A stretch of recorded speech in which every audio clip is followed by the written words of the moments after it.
Sports cards is a lifestyle.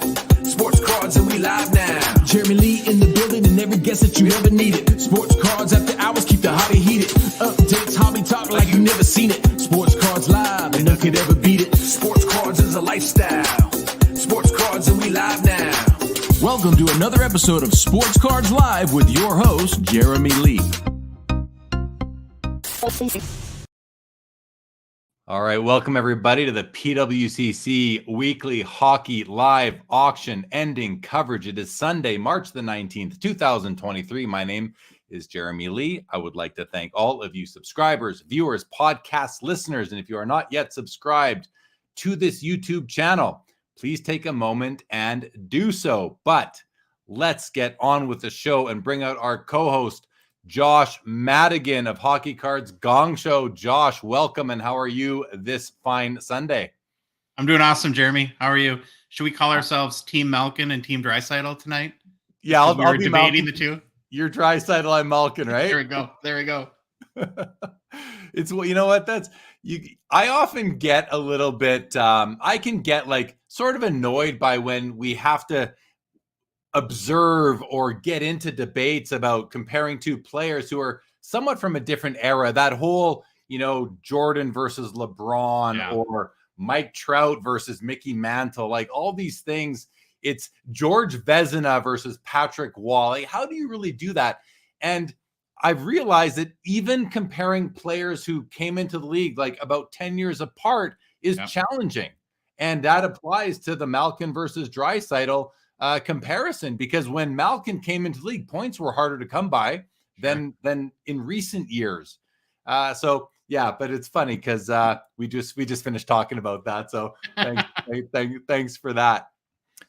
Welcome everybody who has joined us so far. It's a big night in hockey on the PWCC Weekly. 464 lots, up from 285 last week. I do believe it's the most we've seen yet in the weekly auction since we started covering it, Josh and myself here.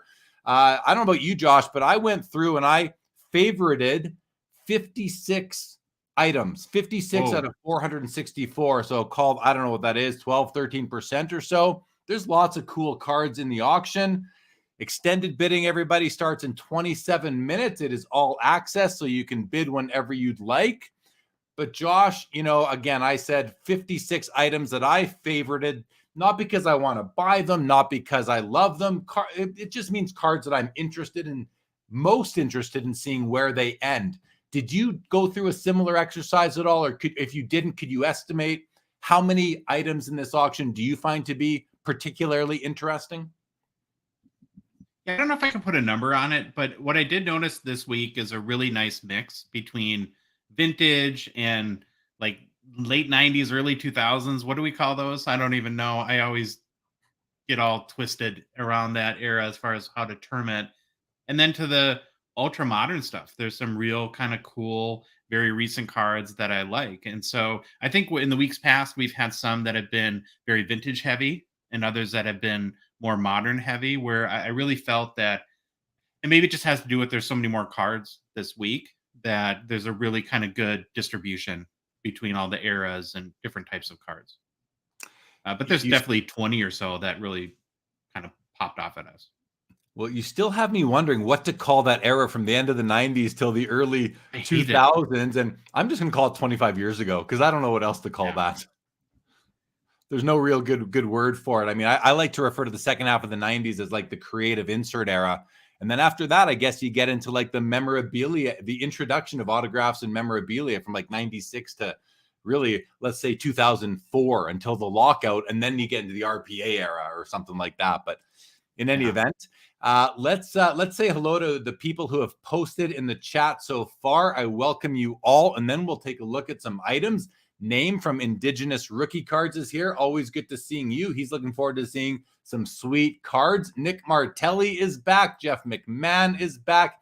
Alex is here. Jay-Z is in the house. He's going to be poor by the end of the night. Like to hear that, Jay-Z, but not that you're going to let us know what you're bidding on, but I hope you let us know at the end. Would love to see what it is that you're after, although I know you're a vintage guy, so you're probably looking at cards in the 50s and 60s would be my guess. Chuck Clement is here. Good evening, Chuck. Good to see you. Welcome everybody to the show. Well, why don't we get right into it, Josh? I'm going to share my screen. Let's just start. The auctions are sorted by, I'm guessing by age, oldest to newest, because it's the default. I've chosen hockey. I've chosen wax hockey. So we'll see if there's anything unopened, and we can just cruise on through and see what really sticks out for us. Or I could go to my favorites. Maybe I should do that, Josh, because my favorites are the ones that I find interesting, but I don't want to miss anything that you find interesting and anything that you want to talk about. So why don't we do that? I'm going to go to favorites, and then we can come back and find the ones that you had selected as being interesting or noteworthy. And right off the bat, we have two Jean Beliveau rookies. Jean Beliveau, 53 Parkhurst, one of the classiest men to ever play the game, somebody who is well revered. He probably was respected more than any other player in the game. Maybe Wayne Gretzky would compete with him at that level. But as far as being just respected by the whole hockey community, Jean Beliveau is somebody that I think we can all respect and look up to. I love the card. I feel like I say that every week about so many cards, but I do love this card. I've owned one for probably 30 years. And tonight we have a PSA 2, a good, and we have a near mint 7. 7's at $4,500 right now. The good 2 is at $950, but look at the centering on that. I mean, let's do this for 1 sec, Josh, and then I'm going to ask you for some of your color commentary. I know you have some information on previous sales, but on this too, you guys, look at that centering. That centering is really nice. And this is the 7. The 7 is a little bit centered to the left, maybe a little bit low on the canvas. I don't know, maybe a little bit of counterclockwise tilt. This one seems to be really well centered. You've got your rounded corners, you've got your dinged corners, you've got your aging around the borders, whereas the 7 has the same aging properties, I would say, but sharper corners, sharper edges. I mean, listen, pound for pound, I might prefer this 2, and I haven't looked at the back, and we probably won't. But yeah. What do you, I mean, Josh, Jean Beliveau, he's obviously a Hall of Famer. I think his name is on the Stanley Cup 11 times or something crazy like that. This card is, it's not a Mount Rushmore of hockey rookie card, but it's like that next tier to me.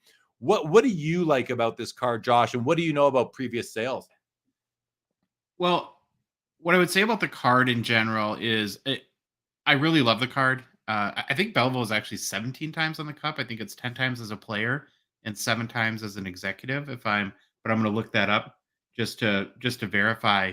To me, what's most interesting about this particular auction, and this is probably something, Jeremy, I think I've learned from you in the course that we've been doing the show, is you really have to buy the card and not the grade. So the last 1953 Parkhurst Beliveau that sold was last May in the PWCC Weekly for $9,000, and this bids at $4,500. So your initial logical reaction to that is, whoa, it's half right now what the last sale was. But when you go and you look at that card, because it's got of course, the May sale has the nice PWCC image that we're used to. It was a wholly different card. It had the superior rating to it. The card was a very bright white.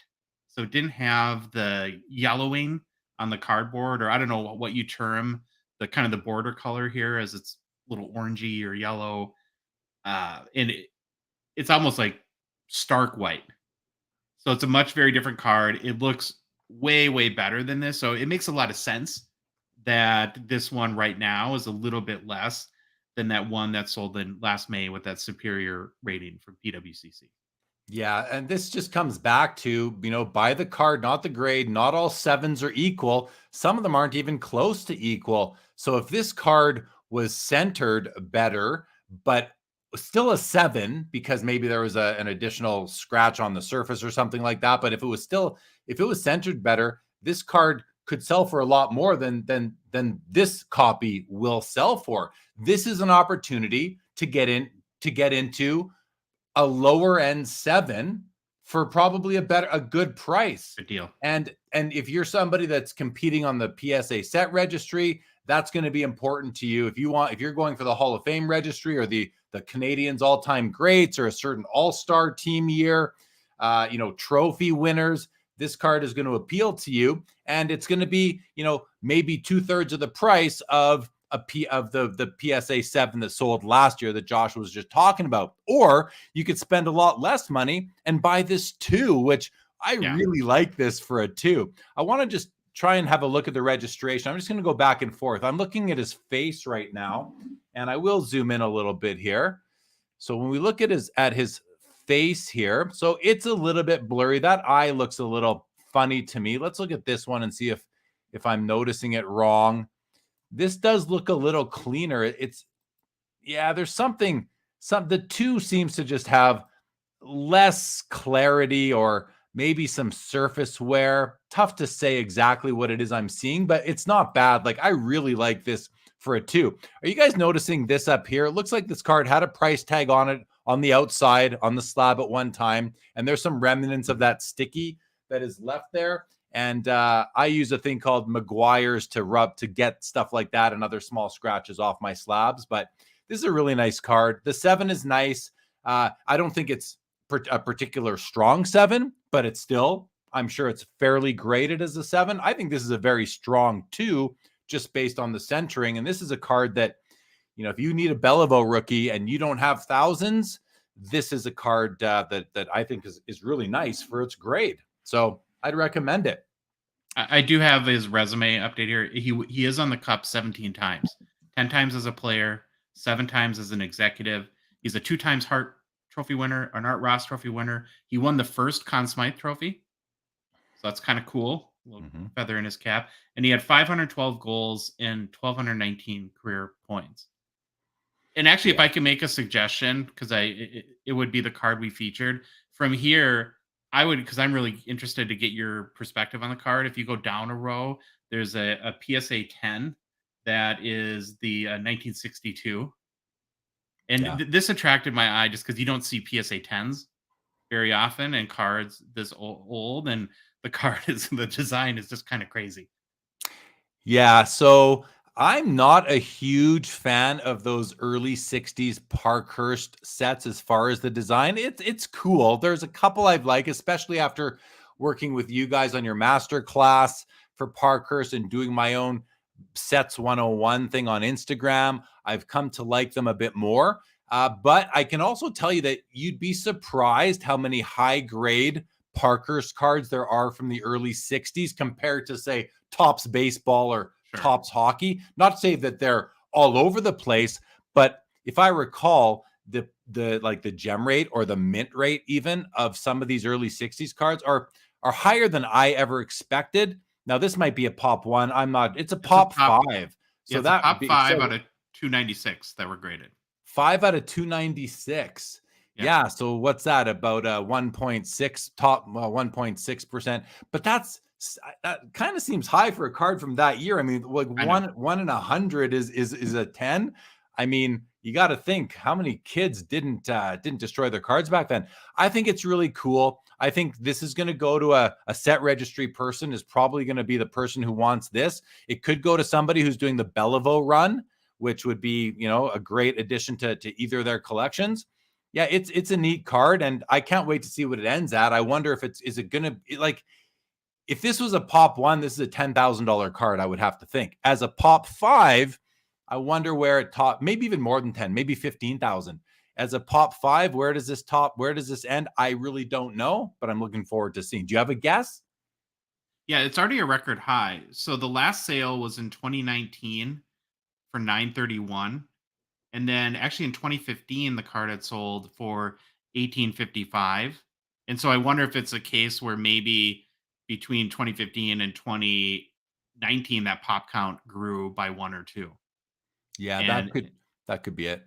The other thing to consider is that as time goes by, more people have gotten involved in collecting sets, collecting player runs. PSA set registry activity. Also, it's important to understand with a comp like the one you just mentioned at 900 and something, that not every buyer is watching all platforms at all times. And we, the hobby, often overlook that fact. And that is a fact.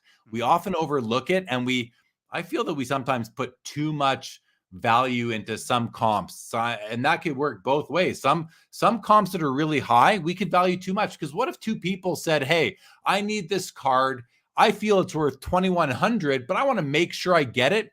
So I'm going to put in what I call an astro bid, and I'm going to bid $9,000. And I've done these things before as a bidder. I'm going to bid $9,000, hoping I win it for $3,000. And someone else did the same thing. I'm going to bid $7,500, thinking I'm going to win it for $3,000. What happens? The guy wins it for $7,600, and that is now a comp on the books in the public domain, and that becomes something that people rely. Well, now my cards were $7,600. Look, I'm not going to sell it to you for less than 76. Look what it just sold for. Yeah, but those two, the one guy got his already. The second guy's now, what was the third bidder's high bid? Was it 3,100? Because if it was, I'd value it at 3,200, not 7,600 anymore. I hope everyone could follow that thought process. I agree with it totally, and I'll even expand upon that. Troy and I have talked on our show quite a bit about how we kind of feel like you can make an analogy in the sports card world to like television, where we're in this era where you have to have 40 subscriptions to every platform you want to watch TV on: Netflix, YouTube TV, Hulu, HBO, Showtime, Paramount Plus, right? It goes on and on and on. And we're kind of in this, like, there's so many platforms right now. And we tend to think that PWCC is one of the strongest ones. And that's why, we do these shows and we work with them. But to your point, it's like there's 12 different platforms you can buy cards on. How are you on all 12 at the same time to make sure that if you're a Beliveau collector, that that, boy, I'm a big Beliveau guy. I'm collecting the 1962 set. There's a beautiful PSA 10 right now. It's almost impossible to keep it all straight. Yeah, agreed. Going to go to some comments. Troy is in the comments. Your partner right here says there's only one card you guys should focus on, the 1993 Minot Rayome. Troy, I know you have a thing for Minot. I'll see if I can get you her number. She's a lovely girl and a heck of an athlete. Not My Chair says, why is it got to be just hockey? This is the hockey show, Not My Chair. Not much more of an answer than that. Go on to say, I swear we used to do the whole auction. Nope, we only started doing this 8 weeks ago, and we cover hockey. I do cover the premier auction on PWCC once a month. We did it this past Thursday, but that's a different show altogether. Mark Del Rossi says, first time in the chat. Hello, great to see you, Mark Del Rossi. Welcome to the show. Welcome to the chat. Feel free to make comments and questions. We like that. Nick Martelli says, talk about how a card presents itself, but the registration, though. I think he's talking about the PSA 2 Beliveau. I think we looked at that registration since you made your comment, Nick, and I think the registration isn't that bad after looking at his face. But yeah, there's something suboptimal there, I'll say. Jay-Z, who knows his Parkhurst, says late 50s 9s and 10s are very tough in comparison to early 60s. So yeah, and I think Jay-Z was doing the 59 Parkhurst set, if I'm correct. So, but I would concur. I didn't realize it wasn't the late 50s, but I would concur that 60s high grade Parkhurst are quite common, or at least more common than you might expect. He goes on to say the pop rates really hurt the 10s. A pop rate of 4 out of 5 in a 10 can 1/4. I don't understand that, Jay-Z. Please reword it, and I'll try to get to it. Okay, let's look at this Gordie Howe 54 Parkhurst. Interesting, the same year as his 54 Topps card. Also a really nice card. This is a PSA 5, so mid-grade. And I just love the looks. I love the image of Gordie on here, the star in the background, $290. Pretty nice card. But this is a special card right here. Stan Mikita, 1960 Topps, PSA 8, near mint to mint. Look, guys, I say it a lot. I'm going to keep on saying it, so don't hold it against me. I love the Stan Mikita rookie. I've owned my copy for well over 20 years. I'm actually the proud owner of a PSA 8 myself, probably an early one that I bought. And I love how he's just kind of floating on top of this background with the 4 quadrants. There's a common issue with this card, and this copy does not have the issue. If anyone in the chat wants to guess what that issue is, but which you don't have a lot of time, so I'm going to talk about it in probably 10 seconds. But this copy is free of that issue. And what that issue is, I'm going to go 5, 4, 3, 2, 1, no comments, is that the back of this card, the printing is in red. And oftentimes that red ink, it seeped through to the front. So you'll see a lot of copies of this card where you see red dots kind of throughout the front. And that's the reverse side ink coming through to the front. This copy doesn't have it. And to me, that's a big deal when it doesn't have it.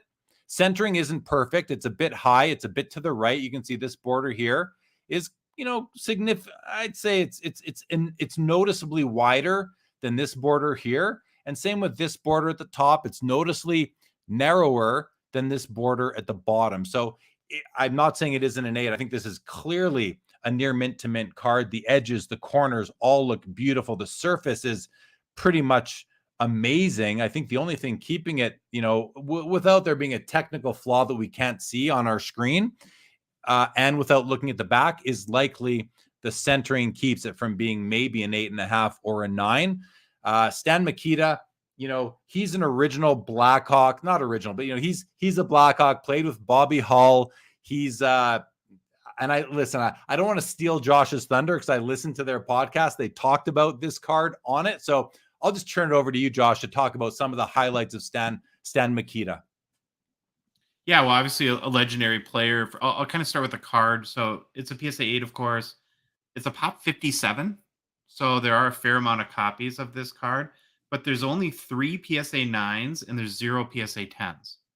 So there's really only 3 that are graded higher. I don't know. I love the background too. I think that's what kind of draws you into the card. I get hung up on right-left centering, so that if I have any issue with this card, that's going to be it. But just on that, I hear you, Josh, and I do too. But this card, because of the way it's designed, it's like the centering, the off-centered impact, the impact of the off-centering on this card, to me, it only impacts 50% of the card because it only impacts you over here and over here. You don't notice it over here or over here. Does that resonate with you at all? Yeah, it does. I kind of go back and forth on it. Beyond that, though, of course, as a Hall of Fame player, he's got an amazing resume. Did only win, I think, 1 cup. Our fun fact, which is kind of gross, so sorry about this. He was the first player to wear a helmet full time because a slap shot tore off part of his ear that he had to have sewn on. So there's your Mikita fun fact for the night. But just an awesome card. I love that. Like I said, love the design. Last sale was for $2,500, so I think we're kind of at or above that already. An all-time high is $34.39 set in January of 2021. Yeah, and this, and it'd be interesting to see what that all-time high card looked like as far as centering goes. But, centering is obviously important, but there are other aspects to a card, and I do really like this copy. And another fun fact is from the movie Wayne's World, there was Stan Mikita's Donut Shop, which was actually a spoof on Tim Hortons Donut Shop, and and I think Al Bundy, Ed Harris played Stan Mikita in the movie. That's amazing. Yeah. You guys. Can I make a comment quick on the Gordie Howe? You ever look at that card and think like Red Army? Yeah, that makes sense. Yeah, you could certainly make that distinction there. Yeah. Kind of me for weird observations, but I can't erase that out of my mind when I see that card. Here's another Gordie Howe 62 Parkhurst, the horizontal on the puck background. Pretty cool card. PSA 8, $320. This card, great for someone doing the Gordie Howe run. I think there's probably a lot of people doing that. So it's a great card. I don't know comps on this. I don't know if you do, Josh, but at $320, kind of hard to go wrong. I don't know population or any of that. It looks to me like Josh is doing a little bit of a lookup. So I'll let you do that. And while you do, I'm just going to make some mention of these tall boys here, the 64 tops, the only year of hockey where there are tall boys, that wasn't later on as a I'll call it a tribute or an homage to these, but this is the one time we had a tall boy in hockey. And the problem with this set is there's no important rookie cards. I think you got Roger Crozier and you've got Payet. I don't even remember his first name, and he was a short print. And but really, there's no rookie card to anchor this set. I do have a Gordie Howe from it because I think it's an amazingly looking card, and I love it, and I want a tall boy. But if you want to go, this is a great set to just collect maybe a bunch of Hall of Famers from, not the whole set. And if you need the Stan Mikita, you need the Jean Beliveau. Did we get a fourth or a third? No, we didn't. They're both PSA 8s.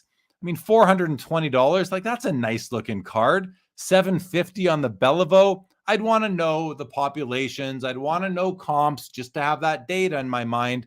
But these are two wonderful cards that I would highly recommend to really anybody who finds them interesting. Back over to you, Josh. So on the Gordie Howe, the all-time high is 482 there.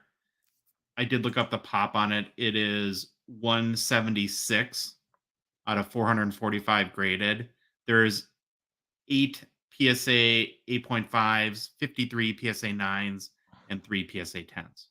So that PSA 9 population seems high to me, but that's what you get in early 60s Parkhurst. You can put together a really nice set at a good price because there's that many that the supply is up there, so the cost just comes down, the value comes down. Josh, have you and or Troy on the Gong Show or just in general done any really looking at or diving into or gained an appreciation for the 64 tops tall boys? I haven't. It's probably something we should look into. My general thing with tall boys is, and may sound petty, but is they're kind of a pain to store because they're just bigger. The holder's bigger. They don't fit nice with all of your other holders. And so it's a little bit of a commitment. You have to come up with your own separate place to put these when you kind of get into it. But they are pretty cool. I do like the design. I agree with that comment. It's pretty funny because, I'm not a big fan of booklet cards for that reason. They don't fit with the rest of my cards. So, and I would probably have not even acquired my Gordie Howe 64 tops if it wasn't for the fact that there's 2 cards that I have to have in my collection that are tall boys. The Lou Alcindor rookie and the Joe Namath rookie. Those are must-haves for me, so I have them. So it's okay, I'll get the Gordie and I'll just put them on top of those 2. So they don't sit in my graded card boxes. They just sit in a little stack alone, nearby my other cards. And if you're only going to have one of them, then maybe I think about having 0 instead. But if you're going to have a couple, then you'll find a place to put them in your closet or wherever you keep your cards. But these are just really nice. Eights for these are good. They were bigger, so they were probably more prone to being damaged back in the day as well. And there's a lot of people that work on this set because they're so unique. A lot of, vintage collectors. And I remember back in the early 90s when I had my LCS, there were a lot of grown men at that time that were collecting this set. I guess they just remembered opening the packs back in the 60s. Let's go to the next row. This is a great row of cards. You got the Bobby Orr rookie. This is where we got the thumbnail image from for this episode. This is a PSA 2. It's miscut. You can actually see a little bit of the next card at the top right there. That looks like Bobby Hull. I think that's Bobby Hull's card up there. So this is, miscut, but it's a pretty nice miscut card if you ask me. I'm not going to put it in my collection. I'd wait for one that wasn't miscut, but it's a 2 miscut, which means it should, my rule of thumb is for qualifiers, they should sell for 2 grade points lower than the grade. So this should sell for a PSA 0, which means it should be free. Obviously I'm kidding, but this should sell for probably what a 1 sells for. But despite all that talk, look how nice this is for such a low grade and a qualifier. I mean, the color is there. The image is there. Relatively well centered left to right, not perfect. The corners are pretty amazing, actually, for a 2. The edges are amazing for a 2. Like, if you want a Bobby Orr rookie, and what's this sitting at right now? $16.75. Guys, I'm serious when I say, if you can get your head around it, it's saying a little bit of Bobby Hull at the top there. This is a beautiful copy for what it is. So I like it. I'll go through these all, Josh, then I'll go to you if that's okay. Yep. Here we have the 66, 7, 8, 9, the 5th year Bobby Orr, 1970 O-Pee-Chee, PSA 9. This is a great card. I used to own this in a PSA 8. I don't anymore. And I think this is just a cool looking card. I like the design of these. I like those spotlights in the background. But what I don't like about this is his face. His eyes are closed on this card. You can't even see them. So it's kind of funny. Despite that, this is a card where, there's people doing the Bobby Orr run, and this is a card that they need to have. And so I won't be surprised to see this card command a good dollar for what it is. I don't know the population, don't know comps on it, but I'm not surprised to see it, where it is right now as far as value. And then we have a PSA 4 Ken Dryden, looks really nice from here, and a PSA 4 Marcel Dion. Notice the centering on the 4 is like 90-10, really far off to the right, but otherwise it must be very nice. Whereas this Dryden is pretty nicely centered for a 4. I would definitely prefer this card over this card. This is also, the surface is brighter. This one seems to be yellowing or something going on with the border here. But look at the price for $50 plus $10 for $60. You're getting a Marcel Dion rookie, and if this thing was raw, you probably couldn't buy it for that amount. So that might be a good buy for someone who is playing in that budgetary area. Josh, I'm going to turn it to you for comments on all 4 of these. Yeah, I'll start with the Bobby Orr. So I did look up, just because it's the 70 Bobby Orr, not the 66. Just because it's a PSA 9, I was curious as to what the pop count is. So the PSA 9 pop is 19 on that. There is one PSA 10. And there's 456 total graded. Oh, so there's, you said 19 or 9 9s? 19. And 110. So 20 out of 400 and something. So this puts you in the top 5% of the population, a 5% population percentile. That's a nice spot to be in. I like that. Yeah, this is a great card, really, based on that. What do you think about this card, the Bobby Orr with the offcut Bobby Hull's name at the top here? Oh, it's a tough one for me, because I'd have to sit and think, can I get past that top border on this card? I agree with you totally that to own any Bobby Orr rookie is to have a special card. And if this is your entry point, then, I think I could get by it. And it's such a shame too, because outside of that, the rest of the card is really nice. Well, it is, but PSA is telling us it's a 2 without that. So there must be something we can't see. There's got to be a crease, a wrinkle, a couple. There likely are some creases on this card that we just can't see. But still, look at the way it presents. Like, this is I don't know. I think it's a great card for what it is. Do you have any comments on the Dryden or the Dion? I like the Dryden. That one, I think, has a good presentation. The Dion, as I have said earlier, being a right-left centering guy, that one's tough for me to get by. But to your point, $50 for a graded, authenticated Marcel Dion rookie is seems like a pretty good deal. Yeah, it's a steak sandwich, right? I mean, for sure. I'm gonna go to CC here. Says the Bobby Orr rookie has something going on in the back, which explains why it's a 2. Thank you for that, CC. Appreciate it. Name here says, funny you mentioned that, Jeremy. I was gonna say every time I hear Stan Mikita's name, I think of Wayne's World. Eric, good to see you. Jeremy says that ore has 2 Hall of Famers on it. Yes, it does, Jeremy. Yes, it does. Giamaz says the ore rookie will sell for $44.44 plus or minus $1 or $2. That, perhaps on other platforms, but on this one, the bid increments are set. You can't just put in a random bid, but I get what you're saying, Giamaz, because Bobby Orr wore number 4. And Sanderson to Orr, Eric says 1970 Orr, look at his ankles. They are ridiculous. Look at his ankles. That's what is I never noticed that. What is going on there? That's some crazy cropping or background removal. Yeah. That's Photoshop in 1970. I was just going to say the exact same thing. That's crazy that I was going to say, well, there's no Photoshop back then. Yeah. And then Giamaz says, I don't mind the yellow on the Orr rookie. The yellow, again, he's talking about is this yellow up here, which is you can just tell that was Bobby. That's where Bobby Hull must have been right above Bobby Orr on the sheet, unless it's somebody else and I'm just wrong about that. But I think that's right. Okay, let's go to the next 4 cards. We have the Mike Bossy rookie. That is Troy's favorite. His dream card is this in a PSA 10. We got a Gretzky, Opeachy in a X Mint Plus. That's a 6.5. And we have a 7, which is pretty.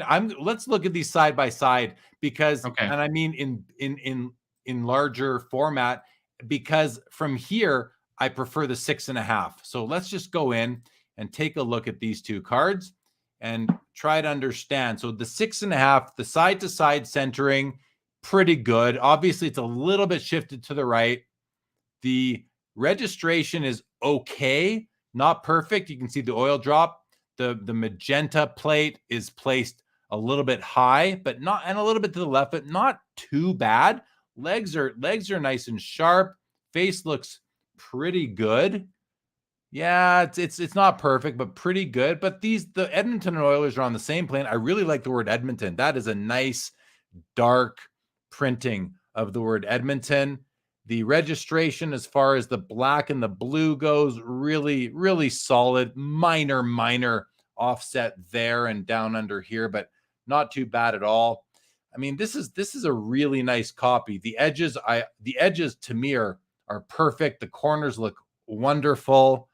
I really like this copy. It's situated low, centering top to bottom, it's low, but I do prefer that to off-centered side to side. And now you come to this card and right away, I'm just like, I don't know. It's not as nice as the 6.5 to me, but let's zoom in and have a look, see what else is going on here.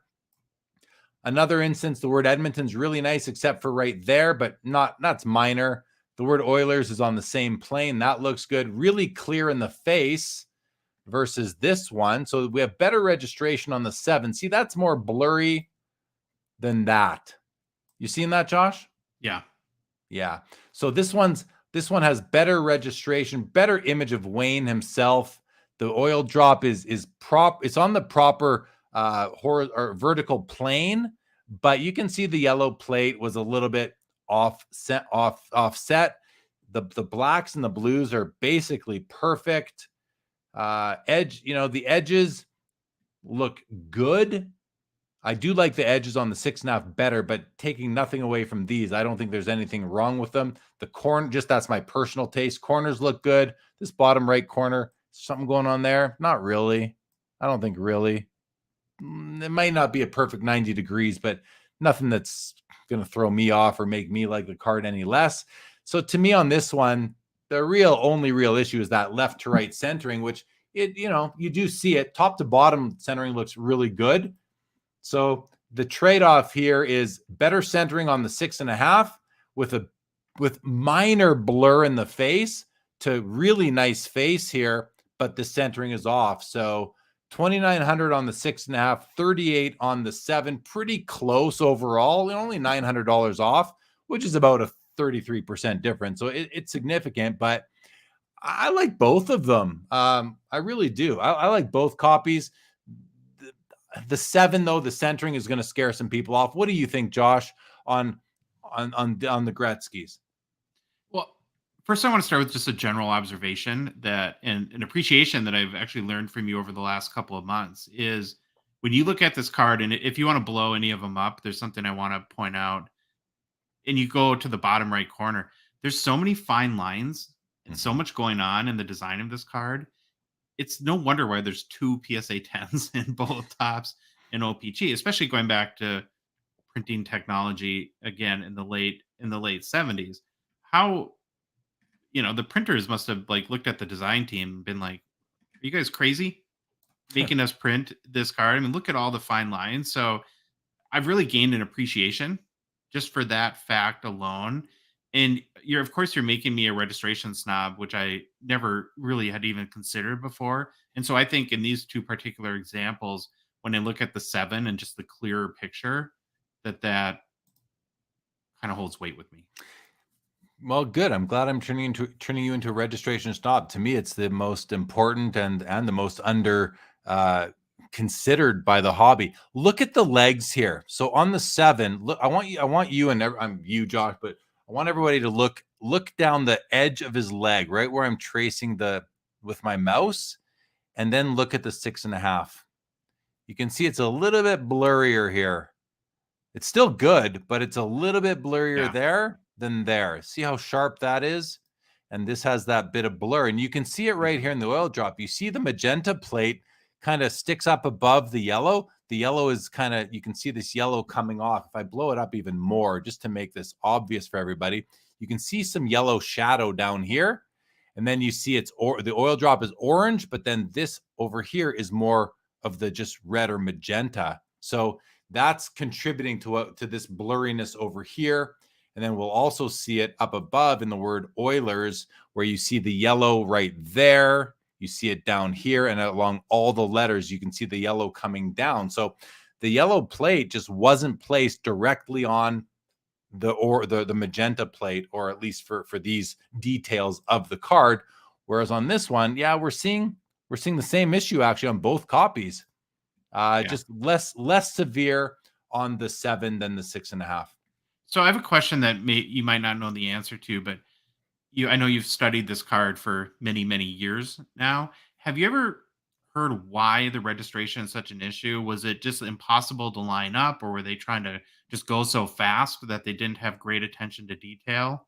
It was, I think it was like, it's those things, but it was just the level of quality that was expected at the time and the equipment that they were using. It's an issue that isn't particular to the Gretzky rookie. Registration issues have been a thing all the way back in time on printing. So not just sports cards, and I'm assuming that, but definitely on sports cards all the way back to the first cards, we had printing registration issues, and we have them all the way through history, right up until, I haven't noticed as many issues in the 80s, but right through the 70s for sure.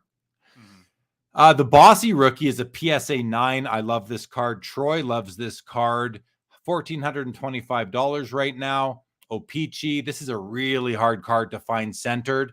I'm not sure what the population is, but I got to think that there's very few 10s out there. And a 9 to me is still a mint. I mean, if you guys think back to the 80s, the early 90s, there was no such thing as gem mint. I mean, I don't remember hearing that term very often, if at all. It was mint. Mint was top of the line. So a mint card was as good as you ever really expected to get in the 80s and the 90s. But nowadays, we become very particular, and we have gem mint copies. And I mean, now it's just the standard thing. My point is that sometimes where 10s are just so hard to find, you can get a pretty beautiful 9. And this, I think, is a nice example of that. I'm just going to open it up and take a closer look, because from at first glance, it looks really nice. One thing does jump out at me that, it's not a serious defect or flaw, but you have this fisheye right here in the Islanders banner. I love this design, but I love this green. I mean, it's just so funny. But yeah, you do have this fisheye right here. Not too bad. I'm also noticing as I zoom in that this card is on tilt. Not like a poker player goes on tilt after a bad beat, but you've got the narrower border up here and the wider border down here. You've got the narrower border down here and the wider border up here. So tilt. And so this would be counterclockwise tilt. To me, tilt is a centering type of thing. But this still, still looks pretty good.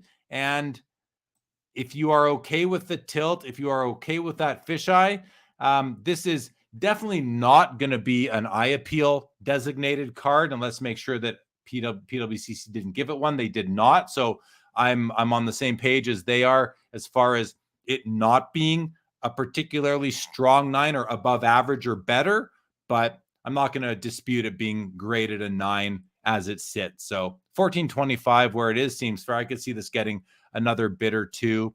And then we have the Kharlamov rookie sticker, 1979 Panini. Not a card I've ever owned.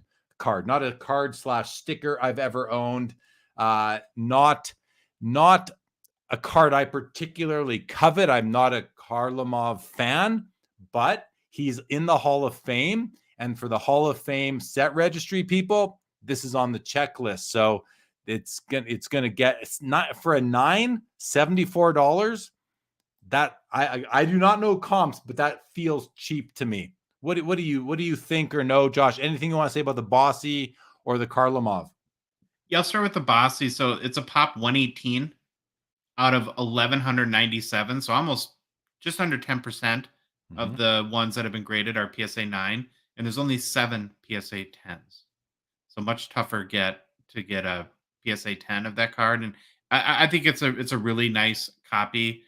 Like you said, I would, if I was going to buy that card, I think I would go look at as many of the PSA 9s that I could find and try to figure out where it sits in the spectrum of those. And then honestly, I don't know much about the Panini stickers from the late 70s or the Kharlamov, but yeah, intuitively it does seem pretty low, and I can look it up real quick to see what the sales have been on there. Sure. So it's 8:17. We are into, let's see, time left 12 minutes. Oh yeah, because we're only 17 minutes into extended bidding. So for the first half hour, it's a half-hour window. If any cards do not receive a bid between 7 and 7:30 p.m. Pacific, and right now it's 7:17, then those cards will end. And we started with 464 cards. So let's see how many are left after the first half hour, but we have 13 minutes to go until we're at that point. Dave Snyder says, come on, Jeremy, show them again the old way of evaluating a card. You say raw means you need to look at the card like Jeremy. Thanks, Dave.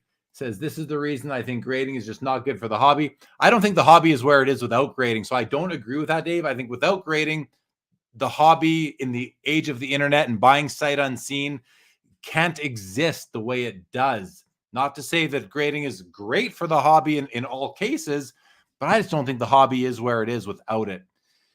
Justin Bode, good evening. The Paul Coffey rookie. I think I don't have that favorited. What's the grade on that, Justin? Let me know the grade on that, and we can definitely take a look at it.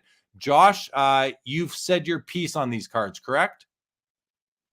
Yeah, the one thing I can tell you about the Kharlamov is there really hasn't been many sales, only 2 in Card Ladder.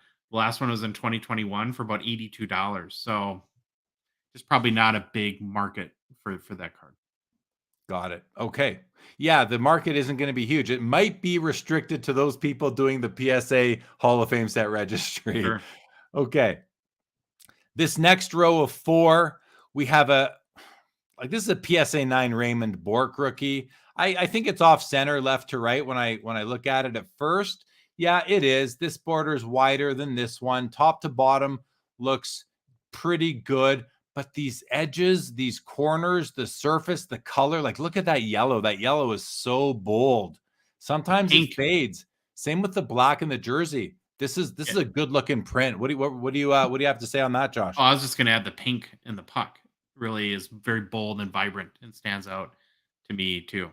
So if this was better centered, this could be a 10 because, I mean, it looks really nice otherwise.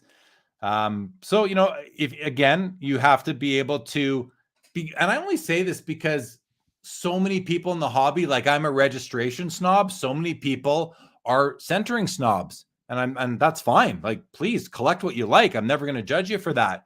But if you're not a centering snob, you should be able to get into this PSA 9 Raymond Bourque for less than an average 9. I can't imagine this has a PWCC eye appeal designation because of the centering, but a decent card nonetheless. $1,000. I have to think that this is going to sell for less than your average or better Ray Bourque PSA 9s.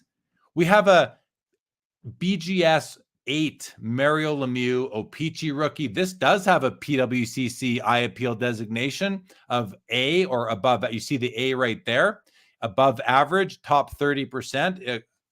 Top 30% of BGS 8s that have come across the desks of PWCC. And if we look at this, the card, it's unfortunate when the card is actually is tilted, because there's no tilt on this card. The card is just not in the slab straight, and that makes it harder to examine because our eyes play tricks on us. But if I try to get past that, I can tell you this is a very bold printing of the card. Sometimes it's a bit lighter in the image of Mario, the image of the Penguin here. Centering looks pretty good. I think there's slight clockwise tilt, very, very slight, but the centering's a 7.5, so that accounts for it. I think that might be harsh, actually. I was just going to ask that, because I was thinking the same thing too. And you have to kind of adjust that the card is not seated right in the holder, it looks like. But yeah, it feels like, boy, is that really a 7.5 centering? Yeah, it seems a little harsh on the centering grade there. Again, we don't see the back, and maybe that's why PWCC gave it the eye appeal award, which I agree with in this case, because 8s, it might be a bit better than that. So I'm good with that. $550. Wow, that seems low. It's the Beckett discount. I think that because I think so. I could be wrong again. I'm not following comps on all these cards all the time, but it just feels a little bit low to me. I might be way off on that. That might be right where it needs to be. I just noticed here that T-Dot tells us that the market is about $1,500 Canadian on that Bourque. So a couple $100 to go on the Bourque to get to about $150 US to go. A bit less, even more like $100 US to go to get to 1,500 Canadian right now. T-Dot loves the Bourque, says it's gorgeous. Eric says first Aura, now Bourque. What a night. Eric is a Boston Bruins snob. I'm a registration snob. 80% of the hobby are centering snobs. Eric is a Boston Bruins snob, and that's why I love Eric so much. T-Dot says grading is important, especially when buying online. Yeah, completely agree with that. Dave Snyder says that he just means too much leeway. Yeah, well, we have to remember that grading is a third-party opinion. It is subjective, unless you're tag grading where it's objective. But for the incumbent manual grading companies, it's subjective. They do their best, I believe, to adhere to their standards, but it's still human, and that's just the fact of the matter with PSA, BGS, SGC, CSG, and a few others. Okay. T-Dot says the Lemieux is slant cut. So I don't know if he means tilt or he means diamond cut, but I call it one of the two. What else we have here? Brian Rupp says, can't afford grading, but I can afford Beckett magazine. Awesome, Brian. If you like Beckett magazine for the articles, that's great. If you're buying it for the pricing, just note that pricing is out of date as soon as you get that magazine, just the way data is flowing in the hobby these days. So again, the Bourque rookie, the Lemieux rookie, I love this card, guys, and I own this exact card in this grade, a PSA 10 second year Steve Yzerman. I've had this for a long time. I love the 85 year because it's Lemieux's rookie year. And again, second year Yzerman. I mean, come on, Yzerman's an all-time great. And I just think it's a cool card. So I have a copy of this. I love it. And I look forward to seeing it being claimed by someone new tonight. Let's take a quick look at it. And I want to compare the centering to the Mario. Like it's really good. Is that a bit narrower up here than down here? Maybe a little bit, but it's hard to tell. Top to bottom looks to be pretty bang on. The right border looks really good.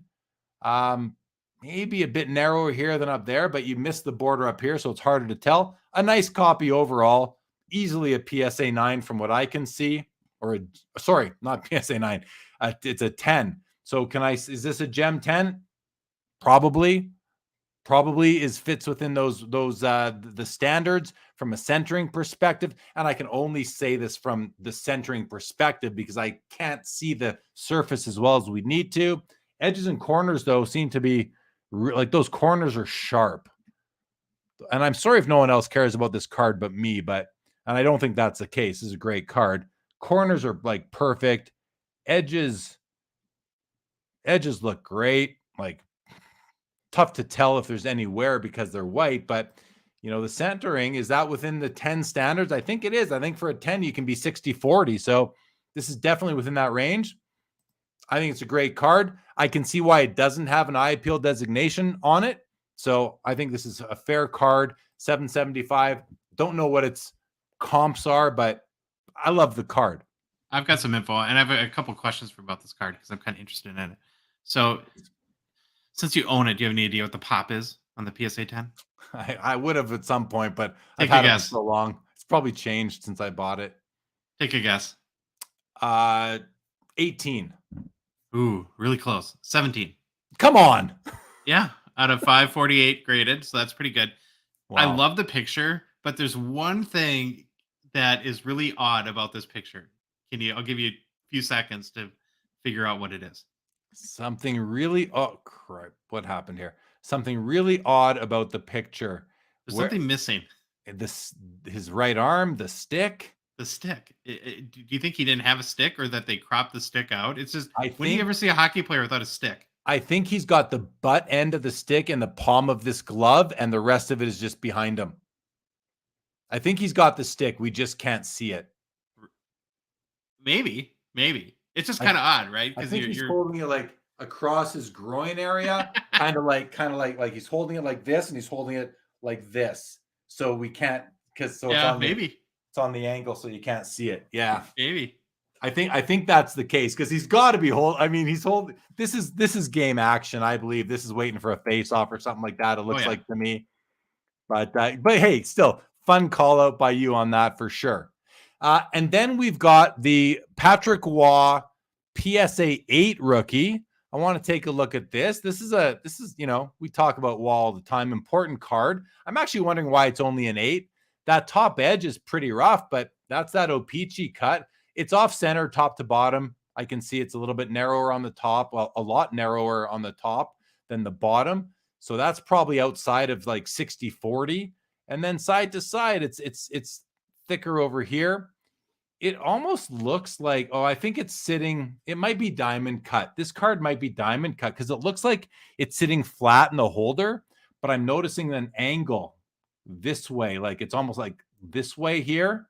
I'm exaggerating with my mouse here, everybody. Bit of an angle there, bit of an angle here, yet it seems to be flat top to bottom. So I think this might be a little bit diamond cut, which I'm not a fan of. I don't like diamond cut cards. But it fits in the PSA holder still, so maybe it's an optical illusion that I'm seeing. But anyway, it's an 8, $330. That seems like a healthy price for an 8, but again, I don't follow it, so I could be wrong on that one. Okay, I'm going to hold here for a second and go to some comments at the moment. Laura, good to see you. Justin says the Paul Coffey rookie is a 9.5 BGS. We'll take a look at that, Justin, in the next couple of minutes here. T-Dot says that's a cool year. The Pele card is epic. Yeah, that is an epic card, T-Dot. Jeff McMahon, love the second year Eiserman. All right, so we got some people on my side here. T-Dot loves the Stevie Y card. Justin says it's a little off on centering for me, or I'd bid on it. Fair enough on that. Okay, I think I want to look at this Paul Coffey card for Justin. So let's just do a quick search on Paul Coffey.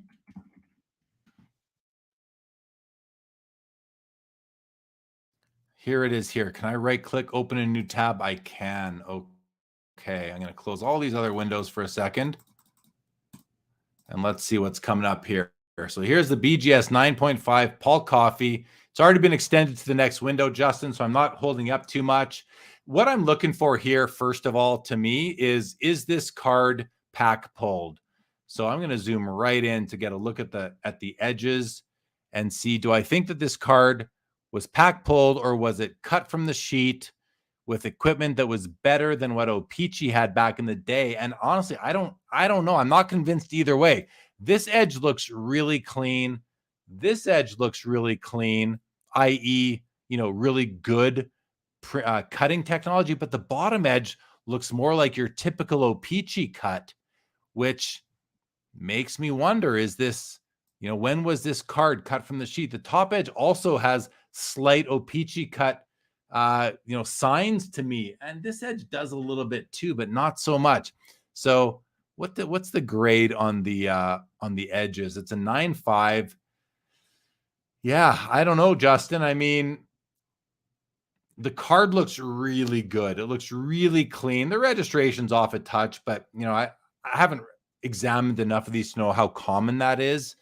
It's funny. We have the oil drop on this card, just like you have on the Gretzky rookie, but we don't nearly talk about it nearly enough on the Paul Coffey, probably because it's just not as popular of a card. But the oil drop is a little bit off on this one. The yellow plates, this is the same issue you have on the 79 year we're having here in the 81 year.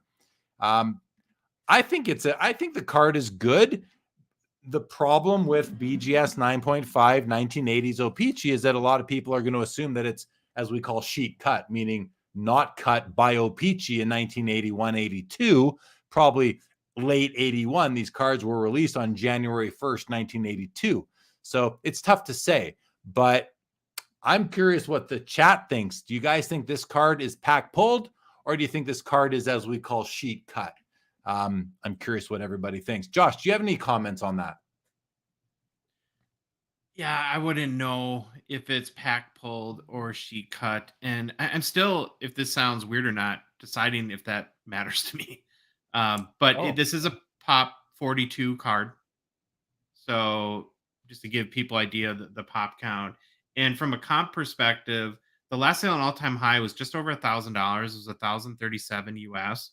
And it was in July of 2021. But again, here's where the BGS spectrum, I think, matters, is that sale was on a true gem plus. So it had 3 9.5 subgrades and 1 10 subgrade, where this one is a minimum gem. So you would expect comp-wise adjusting for the time period. And, it's so hard to do that. But so I would think right now that it's probably a fair price where it's at. And just to quantify that important distinction that Josh just made, this again, what he's saying is we have 3 9.5s and a 9. That's a mini gem, as some call it, because any 1/2 point lower, and this is automatically a 9. If this 9 here changes to a 10, you're adding 1/40th or 2.5% to the score, because Beckett cards are really graded out of 40. They're really graded on a 40-point scale, not a 10-point scale. So this here is 37.5. A gem plus is 38.5 out of 40. And that's a 2.5% difference. I think it's a significant difference, especially considering how narrow the gap is at that upper level. So take that into account and bid accordingly, I would say. Very quickly here, T-Dot says it's pack pulled. So there's a vote for pack pulled. Jay-Z says my coffee was a BGS 9 and pack pulled, sold for $350 on PWCC. It's the BGS tax. T-Dot says some of that year had sharp cuts, so good to know. Good to know. Jeff McMahon never noticed the stick on the second year. Yeah, you can't see it, but I believe it's there. I do believe it's there. So, okay, before we do anything else, guys, I want to see how many cards are left in the auction. So to do that, I'm going to go and click on all items.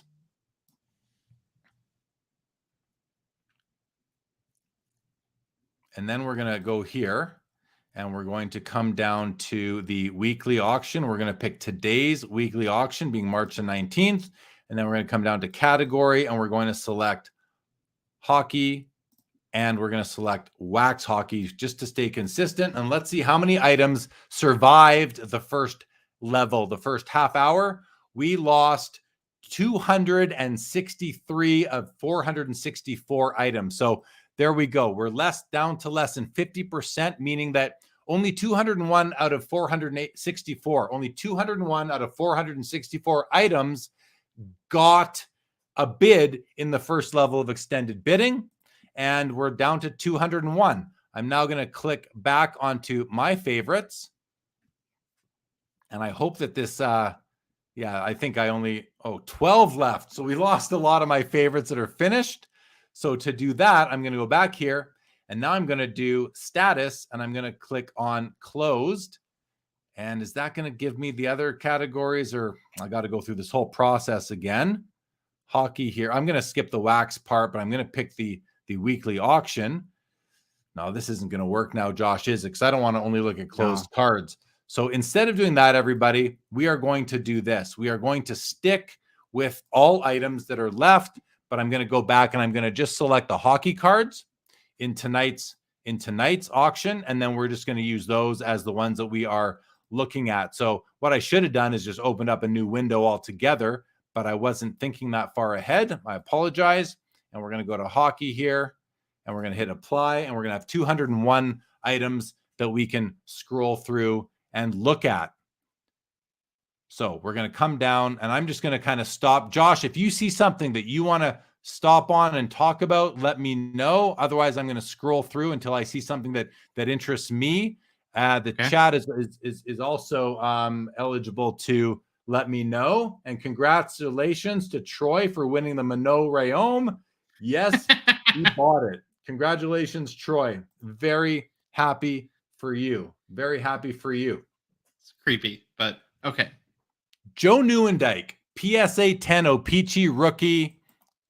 Cool card. I mean, this was back when this set came out. I remember buying packs of this at the corner convenience stores, searching for the Brett Hull rookie, but the Joe Nieuwendyk, the Pierre Turgeon, those were the secondary cards, and really great cards at the time. I think Joe Nieuwendyk won the Calder Trophy in his rookie year.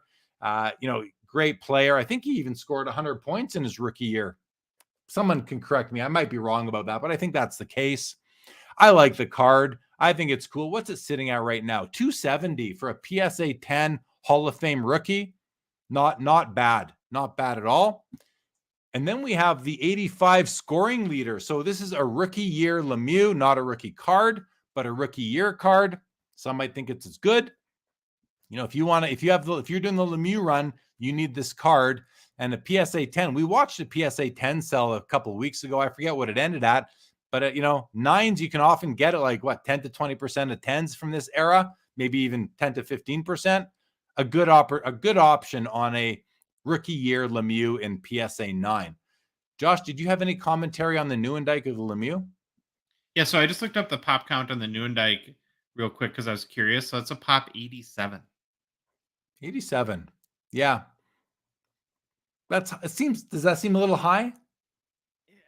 On one hand, it does. So there's 855 graded, so it's just a smidge over 10%. But so it's really funny you asked that question, because that was my initial reaction. But then I go to, we were just talking about like Jack Hughes today, and there's like 2,945 Jack Hughes PSA 10s.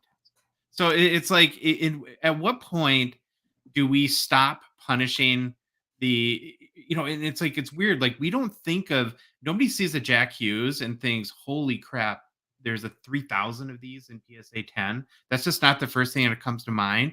But when we look at the quote unquote junk wax era cards, we think, oh, there's 10 million of them. There's a billion of these. Why would it? And it's like, well, there's actually like 87. So, and if there were 87 Jack Hughes PSA 10s, the card would be worth $10,000. Right. Right. Probably not. Yeah. No, it's interesting to keep these things in perspective and being relative to other situations in the hobby. So good call out there. Matt Pime, good to see you, Matt. And Matt, I got to tell you, I had my eyes on this card. He says he won the 76 O-Pee-Chee WHA Bobby Hull in PSA 9. That was a great picture of him in his Winnipeg Jets uniform. It's one of those cards that you'd see at a show and say, yeah, I'd buy that for $93. Quirky card and looks good. I like it, Matt. Congrats. That's a cool pickup for sure. Oh, two Joe Nieuwendyk PSA. Oh, this is the Topps copy. The Topps is $82 right now. The O-Pee-Chee is $300. Just got a bit, I guess. Pack of 89 Topps hockey. This is the 1 year where I'd rather have Topps than O-Pee-Chee as far as hockey goes, between 68 and 1989. This is where you can get that Joe Sakic rookie card, which, and I think you guys, why do I feel like, you just showed a sale of a Joe Sakic, or maybe you said you had it in your favorites from the auction, a PSA 10 Joe Sakic O-Pee-Chee rookie, Josh. I think came through one of your story posts. And I think you showed that the population was what, like 200 or something like that? Maybe something like that. Yeah, it rings a bell. 200, something like that. The O-Pee-Chee Joe Sakic rookie, which is the key card from 1989. Well, the Topps Joe Sakic PSA 10 population is like 16 or 17 versus over 200. And full transparency, I own 2 of those 16 or 17 PSA 10 Joe Sakic Topps rookies.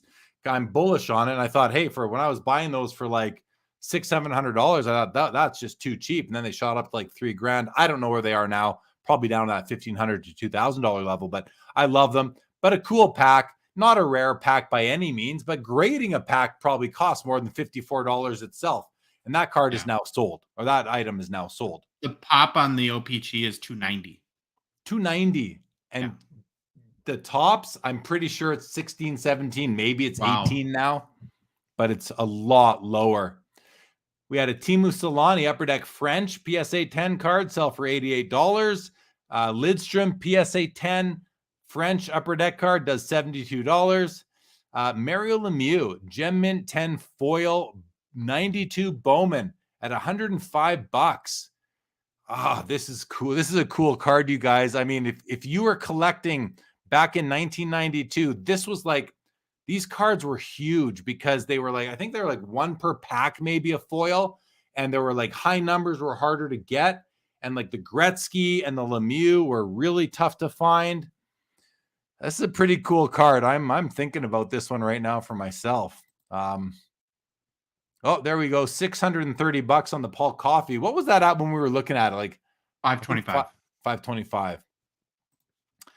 Yeah, this is a cool card. Someone snagged this. Listen, I don't think, it's up to 115. This is a cool card. I don't know the pop. Pop 1 of 14 right there. That's pretty cool for what was a very key card at the time, but has fallen out of favor, I guess, since then.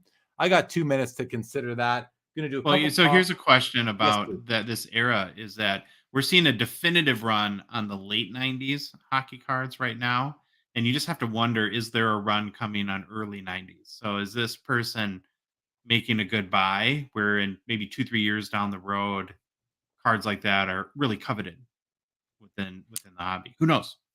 Yeah, it's a good question. Are early 90s becoming more popular? I don't know. But we talk about junk wax, and when you talk about junk wax, you don't think about pop 14s. You think about pop 900s, 800s, couple thousand, like the Yager O-Pee-Chee Premier rookie, the Eric Lindros, the Martin Brodeur scorecards, and those sorts of things.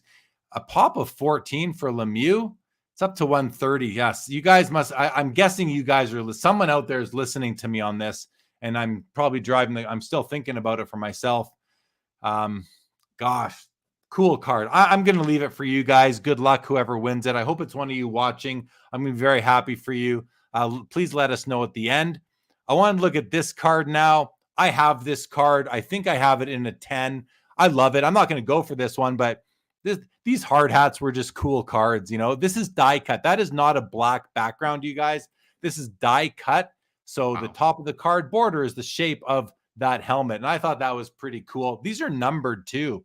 These are numbered on the back. I think they're out of 3,000. 3,000 right there. Out of 3,000. Don't know the population on it. Josh, do you by chance? And you can find it if you just go by the serial number. I can look it up. Okay. Because this is like the Lemieux, this is a card that I would advise the Sports Cards Live audience to purchase. I love the card. So, understand, I own one. I love the card. I'm not trying to drive the cost up. I'm trying to share the love here. It's not an expensive card. It's at $86. I probably got mine for like $30 8 years ago. So what it is. But I mean, you got 8 seconds. Oh no, you got more than 8 seconds. It's going to go into the next level. But to get into a pretty cool 1997 Gretzky insert, 3,000 is a big number, but what's the gem rate? How many PSA 10s are there of this card? Josh is going to let us know shortly. Yep. Here's a sign of the times, Gretzky gold. Sign of the times gold, PSA 8. I don't think the grade matters so much as the autograph itself. Let's have a look at the boldness of this auto. It's numbered 4 of 99. We can see right there. Autograph looks pretty good. It's got, I think it looks pretty good. I think what we're seeing are these gold dots must be a little bit embossed or something like that, because I'm seeing a little bit of that here. Right here, you can tell it's right on the gold, right on that gold dot that you're seeing these little, you can see the gold dot sort of through the ink. Overall, I think it's a pretty nice autograph. I'd want to see it in hand, just to get a full correct assessment of it and hold it in the light and do this with it. But overall, I think that's a great autograph. What did I say it was? A PSA 8 early Gretzky auto from 1998. What's this sitting at right now? 1325, 1 of 3, none graded higher. So this is a rare card. This is a very rare card. Josh, did you find the pop on the PSA 10 hard hats?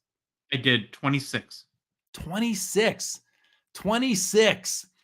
I mean, that's a low pop, you guys. I own one of them. So 25 out there that you might be able to get. I don't know. I someone should grab. I'm telling you guys, this is a great card for somebody. It's, again, you're not going to get rich off this card. This is not a card that is going to go from $92 to $1,000 next week, but it might go from 92 to 150. I don't know if you care about that, or for $100 or so, you're going to put a pretty sweet card in your collection. And that's the angle that I would take if I were the people that I'm talking to right now. I'm getting excited about, actually, I'm excited about recommending these cards to people because they excite me, and I have like no feeling of, misleading anybody on these. Yeah. That's how much I just hope someone I know, someone watching the show, buys these cards and is as happy with them as I am owning the hard hats. I don't own the Lemieux. It's at 160 now. Yeah, you guys are bidding on it, as you should be. Okay, any new comments that are in? Jay-Z says, since you asked, I was after the 62 Beliveau PSA 10 and lost it, but I did win an Aaron Judge gold PSA 10. All right, Jay-Z, sorry you missed out on the Beliveau, but congratulations on the Judge.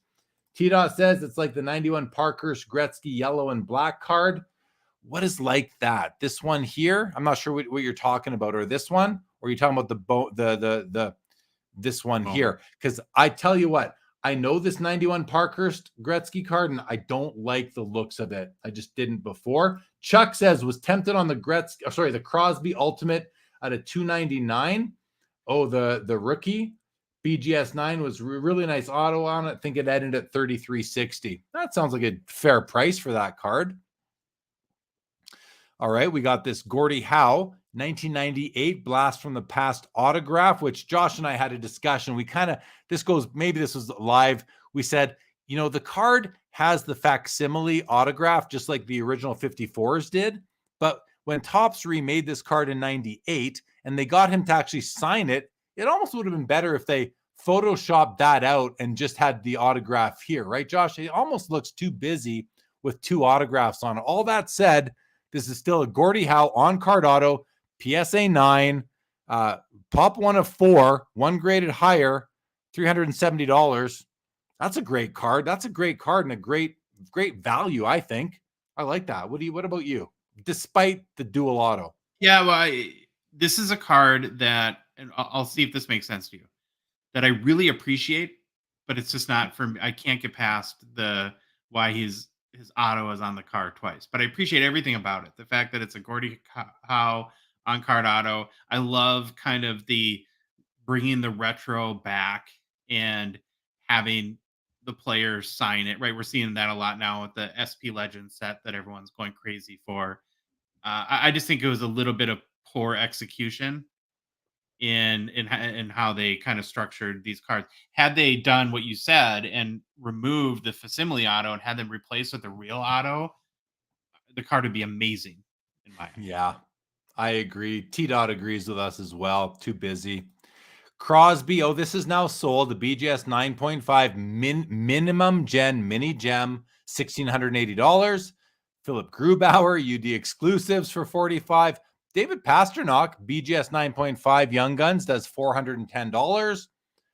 Okay, we're now down to let's see how many cards are left. We were at 201 after. We're down to 47 now, it looks like, and that's even going to be less. Let's refresh and see how many hockey cards are still live in the auction. I don't think there's many. Only 25 cards still surviving, including the 33 Oral Joliot in a PSA 5. We didn't even talk about this card. I don't know if I had it favorited. I don't think I did, but it's Oral Joliot's a very important Hall of Famer. His rookie card is in the 1923 Patterson set, the chocolate bar cards. I love that set. I think I have that card, actually. I don't have this. The Hamilton gums are pretty cool. $625. This is a card probably going in the set to a set registry person or a hardcore Montreal Canadiens collector. The Mario Lemieux up to $165, as it should be. We've had at least one bid on the hard hats Gretzky, which I completely endorse. Ooh, there we go. I guess these are still alive. These didn't sell yet. Here's a Draisaitl. This is a card that I'm sure Josh is going to want to talk. I'm just going to turn over to you, Josh. 2 Draisaitl's. Mike's yours. Yeah, okay. So one of the cards that we highlighted last week on our show was the Canvas BGS 10. I love this card. I love the photo. It's just, I think it's a really iconic photo. I'm a big Canvas fan, so that helps there too. It is a little bit higher pop than you might imagine for BGS 10. It's a pop 83. So that's one thing you got to consider. But then I just went off for, 15 minutes about, and maybe a little bit controversially, in how just underappreciated I think Leon Draisaitl is. And my main argument in that favor is that in the last 5 years in the NHL, there's not a single player that's scored more goals than Leon Draisaitl. Not Connor McDavid, not Austin Matthews, not anyone. And for a hobby that, we can debate if it's always been this way, if it should be this way, but, goal scorers right now are driving primary value in cards, especially on the modern end.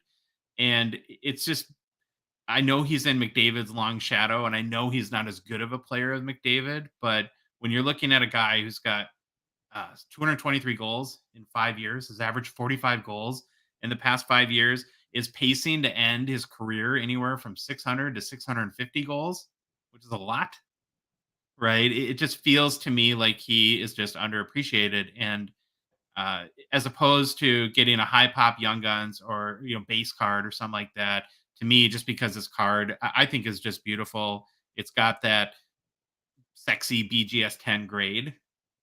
It's just a really kind of cool card, and appreciate it a lot. And the last sale on the card was in April for almost $2,000. So somebody right now is getting a deal. Okay, let me just do a quick block user here. Get rid of that guy for spamming us. Okay, so couple things on this card and the player. I have a couple comments on the card. You love Canvas, and if you don't know this yet, I think you do, but just to be certain and for the benefit of the chat, Canvas cards generally grade a lot better. than the regular Young Gun. So that's why you're seeing such a high pop on the BGS 10 relative to, say, his regular Young Gun. They're just produced that much better. I think it's just got to do with the paper used. It's more rigid. It's going to cut cleaner. So that's one thing on that. Looking at this card, I don't know that I love the image. It's almost like he's just skated out of the tunnel and there's all this dry ice smoke behind him or something. I don't know what the background is, but what do you think? Do you like this? Do you like the looks of this card overall? Do you like the design? It kind of feels like, so I look at it like, picture it a playoff game. It's right before the initial face-off. I know his chin strap's off, so maybe that kind of kills the story. But he's kind of focused. He's skating up to the red line for the face-off, and the lights are still down. Or for the national anthems. For the national anthem or something. There's just kind of like a sort of that pre-game kind of lights low, lasers going kind of vibe to it. And again, that's part of what makes this hobby so great is there's so much subjectivity and personal choice that's involved in this hobby. And it's a card that speaks to me, but it might not speak to you. Yeah, agree. And I just don't like the looks of it. Like I just don't think it's a pretty card. But look, T-Dot says card is so nice, and I respect that and I like that. He also says that the Germans love him. He has his own fan club, which is great. There aren't a lot of successful German players. I mean, you got him, you got Ole Kolzig, and I'm sure there's a few more that have been there over the time. I think Ole Kolzig was German. I could be wrong on that though, but Well, I think so. You got a bunch of young ones. You got Tim Stutzla and Mo Seider, right? So it's actually a pretty good era for young German talent in the league. Yeah, for sure. And then as for, his career and all that, like you said, he's under the long shadow of Connor McDavid. And, I think when we've had the conversation about Malkin, I see, right, someone, Alex here says Malkin's greater than Leon. And I know that's going to be, I think that is still to be determined. I did look at their first 6 years, and Malkin was dominant over the first 6 years compared to Draisaitl's first 6 years. But Draisaitl then gets even stronger, and Malkin gets hurt year after year. He gets hurt and his production falls because he's coming off injury. Then he has one big year, and then he gets hurt again. So I don't know that it's ever going to be a great comparison, but it's still fun. It's still fun to talk about. There's his trilogy card here as well. These cards are still alive. $400 on the trilogy, pop 1 of 6, BGS 95, numbered 1 of 99. That's kind of cool. Sticker kind of a weird facial expression in that photo. The face is funny. It's a sticker auto, which will likely hold it back, but there's no secret about that. That's what it is, and I think people know that and recognize it. 1 of 99. I think that's really cool. I like ones of 99s and that kind of thing. The sticker, this card was not designed well, I don't think, to have a sticker on it, but it's very rare to find a card where the sticker really does blend in well. So, here's, speaking of Connor McDavid, we've got his 2015 O-Pee-Chee Platinum Retro PSA 10. It's at 1,050. Wow. What do you know the pop on this one, Josh? Do you mind looking that up quick? I can. We actually talked about that card a week or so ago. We did top 5 Connor McDavid cards under $500, and that was one of them. I believe it's in the 170 range, like maybe 150 to 200 range. That's crazy that went that high for a base McDavid rookie, but I guess it's just showing where his market's going. Yeah, well, it's going up. That's for sure. This is a pretty cool card. I've had these cards before. They're nice. It's a little dark, but you look at it in the right light. The right light, I think it's going to be a beautiful card. Simple O-Pee-Chee paper card, paper as in every card up until the end of the 80s anyway. But now we have to distinguish it. So, and I've learned this really from listening to Josh and Troy calling it O-Pee-Chee paper. I don't know the pop. I'm sure it's pretty high, relatively speaking. Same with this one here. But 276 for Connor McDavid rookie. That's your entry level right there. And that's sold. This one's still alive. Gretzky buyback auto, 2 of 2, $900 right now. That's going to be 1,080 with buyer's premium. So decent card, on card auto. If you're a buybacks guy, I am not, but many people are. And look at this. The Connor McDavid Young Guns canvas. Oh, yeah, it's a rookie.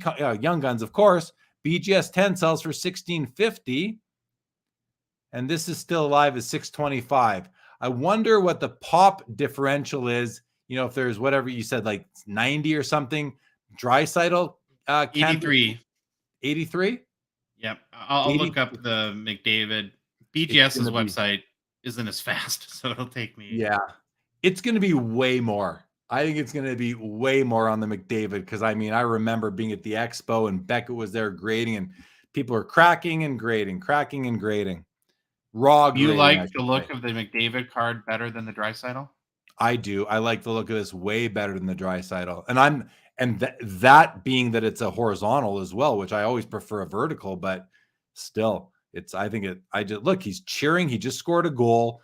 Or he won a game. He's cheering. You can see the background blurred out behind him. Whereas up here, you don't get the background. But JP says that's what the fog is. It's Draisaitl emerging from McDavid's shadow. That's a great comment. That's awesome. Matt, my guest last night on Sports Cards Live, welcome, says good evening. Jeremy and Josh, I'm not sure if I'm in the minority, but I prefer the Young Guns canvas over the base. I don't, but I don't know if you're in the majority or the minority there, but I just like that you are taking a position on it for sure. For sure. You want to take a guess on the pop count of the McDavid Young Guns canvas? 500. BGS 10? 350. No, 250. 432. Oh, I was closer at the beginning. And there's 66 Black Label, if anyone is interested in that. Yeah. So a lot more than the Draisaitl, yet it's going to sell for, way more pound for pound. Nothing on this row worth that I want to look at. Cale Makar, an Ice Premier's rookie card out of 99, BGS 9.5 sells for $11.40. That's a steal. I do not know comps. Without knowing comps at all, that looks and feels like a steal of a deal to me on Cale Makar for that card. If anyone in the chat won that card, you have my congratulations. Josh is going to tell me comps, and he tells me this is an all-time high. I should say I'll eat my words, but I'm not gonna. If this is an all-time high, I think everyone's got a great deal on this card along the way. Surface is an 8.5. That might have held it back. It looks like we have 3 10s and 1 8.5 on here for surface, and surface is often the issue with these Ice Premiers, but 3 10s is pretty attractive right there. Wow, you don't see that very often at all. No, you kind don't. Of a crazy grade. It's kind of right around recent sales, and the high sale was a PSA 10 that I think sold for $1,700, I believe. Okay. Yeah. So, and Troy and I were actually on tomorrow's show, to plug our show a little bit. We talked about Cale Makar a lot, and he had the dream year last year. What didn't go his way in 2021, 2022, and this year just hasn't been as good, and so his market has come down a little bit, and maybe they'll make another deep playoff run, and we'll see another spike. But across the board, his cards have fallen over the last 6 months.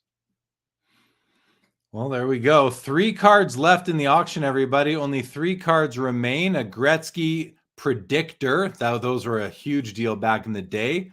Pop 1 of 1. I mean, that's pretty cool for $105. I was never a fan of the predictors. I never really understood them. We're predicting who's going to win awards. Listen, we're not going to go back and talk about that right now. I still don't understand it, but this is still, I think it's an insert. It's H7. I don't think they were all Gretzky's because they were predicting different trophies, but there could be a few Gretzky's in there. But a pop 1 of 1, $105, that doesn't make sense to me that this isn't more than that. So that might be how far predictors have fallen as far as hobby love goes, or no one knows what this is. And I really don't. I just don't know how good of a card this is, but it seems low to me for any, and there it's done, any Gretzky card to go for $125. That's a 1 of 1 population, even though it's grading scarcity. It's not the card scarcity, but pretty cool. I mean, I've seen these cards and these were very thin cards. They were not very sturdy. So a 10 doesn't surprise me. It was a pop 1 of 1. Grubauer is still alive, an exclusives rookie, 1 of 4 at $105, and an Austin Matthews buyback auto, 2019 buyback, second year canvas auto, second year canvas card, buyback auto. 10 buybacks were done, $430 right now. Smart to list this card on St. Patrick's Day weekend. There you go. Yeah, for sure. The thing that bugs me about this card is the pen color choice for the auto. Hard to see. Right? It would be such a cool card. I think if they had picked a color that was stood up over the image a little bit more. I agree. Okay, I'm going to unshare. We're going to go with some comments. I think we're going to start to wrap this up, Josh, if that's okay with you. Sure. So some comments that have come in. Clayton Fileman, welcome to the show. Any basketball? We're just covering hockey tonight. That's what we do on the Sunday night show here. There is another channel, the sports card therapist, Rob Gerard. He covers vintage. There's another show going on. Pokey Chloe covers Pokemon. There's another gentleman who covers comic books, and that's what happens here. So we're not looking at basketball tonight, but there is a lot of basketball in the auction, and probably a lot that is still alive right now. Toilet, welcome back, says before the last 2 weeks on this stream, don't think I'd ever heard the term long-term shadow. The term long shadow. Matt says, question for the chat, would Leon put up the same or similar numbers on another team?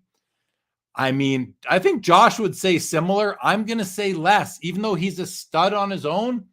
Having Connor to give you like all those assists, many of those assists, and he's a great passer, many of those assists, Connor buries it at the end of the day.